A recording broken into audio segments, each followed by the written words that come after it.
জাতীয় নির্বাচনের আগে দেশের শিক্ষক সমাজের ন্যায্য দাবিগুলো দ্রুত বাস্তবায়নের জন্য সরকারের প্রতি আহ্বান জানিয়েছেন গণ অধিকার পরিষদের সভাপতি নুরুল হক নূর। শুক্রবার ১৪ নভেম্বর জাতীয় প্রেসক্লাবের অডিটোরিয়ামে বাংলাদেশ সরকারি কর্মচারী দাবি আদায় ঐক্য পরিষদের আয়োজিত প্রতিনিধি সমাবেশে অংশ নিয়ে তিনি এ মন্তব্য করেন। সমাবেশে সভাপতিত্ব করেন সংগঠনের মুখ্য সমন্বয়ক মোহাম্মদ ওয়ারেস আলী।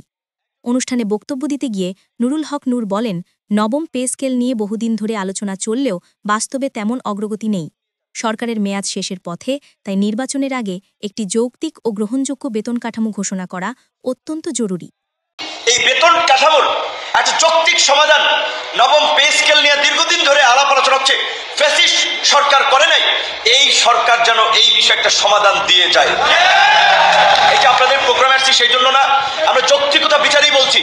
আবার একটি নির্বাচিত সরকার আসবে, আবার এইটা নিয়ে রাজপথে আন্দোলন সংগ্রাম হবে। কেন এত মানুষকে আন্দোলন সংগ্রামই বা করতে হবে? এখানে এক ভাই বলেছেন, ঠিক এই কথা তো অনেকে বলার সাহসও করে না, যে একজন সচিব, একজন কুক, একজন নাইট গার্ড তিনি পাওয়ার অধিকার রাখেন মানে বর্তমান বিধিতে, কিন্তু তিনি সেটা নেন না, বেতন নিয়ে যান।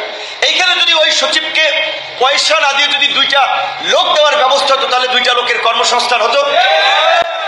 একইভাবে শেখ হাসিনা করেছিল, বিনা ভোটের নির্বাচনে দিনের ভোট রাতে করে ক্ষমতায় থাকতে উপসচিব থেকে পরবর্তী কর্মকর্তাদের ৩০ লক্ষ টাকা বিনা সুদে ঋণ দিয়েছিল গাড়ি কেনার জন্য।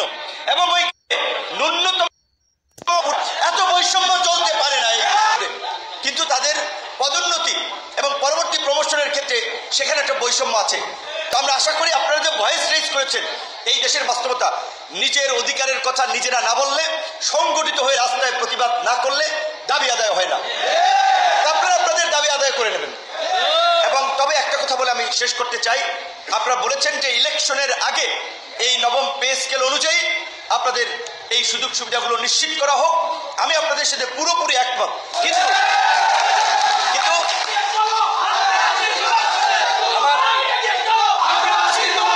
আমার মনে হয় আপনারা যদি এইভাবে বলেন নো পে মানে পে স্কেল নো ইলেকশন, তাহলে অনেকে এটার মধ্যে ষড়যন্ত্র খুঁজবে যে ইলেকশন বানচাল করার জন্য তাদেরকে বোধহয় কেউ উস্কাচ্ছে। কাজেই আপনারা এই বক্তব্যটাই জোরালোভাবে আনেন, ফেব্রুয়ারিতে ইলেকশন হোক, আমরাও চাই, কিন্তু এই বছরের মধ্যে আমাদের দাবি দেওয়া মেনে নিয়ে সরকার নির্বাচনের দিকে যান।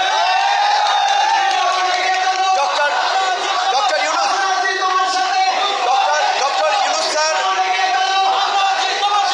স্যার বলেছেন, তিনি তার জীবদ্দশার এই শেষ প্রান্তে এসে বাংলাদেশের ইতিহাসে একটা অবাধ, সুষ্ঠু, নিরপেক্ষ নির্বাচন, উৎসব এবং অংশগ্রহণমূলক নির্বাচন তিনি করতে চান। তার জন্য আপনারা সরকারি কর্মকর্তা কর্মচারী, আমার দৃঢ় বিশ্বাস, সরকারকে সহযোগিতা করবেন। তাই আমার জায়গা থেকেও এই আন্দোলনের সাথে জোরায়েদ সাকি ভাই, মান্না ভাই, সকল রাজনৈতিক দলের সমর্থন আছে।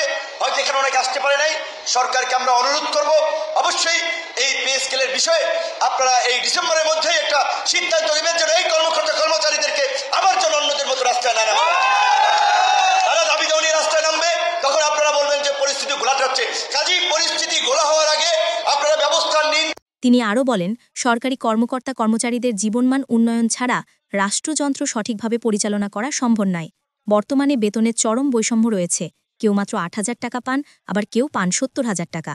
এই অসামঞ্জস্য যত দ্রুত সম্ভব দূর করা প্রয়োজন। সমাবেশে সংগঠনের সমন্বয়ক মোহাম্মদ লুৎফর রহমান আলটিমেটাম দিয়ে বলেন, ৩০ নভেম্বরের মধ্যে পে কমিশনের চূড়ান্ত রিপোর্ট না পেলে ১ ডিসেম্বর থেকে আন্দোলন শুরু হবে। পাশাপাশি তিনি জানান, ১৫ ডিসেম্বরের মধ্যে নবম পে স্কেলের গেজেট প্রকাশ করতেই হবে।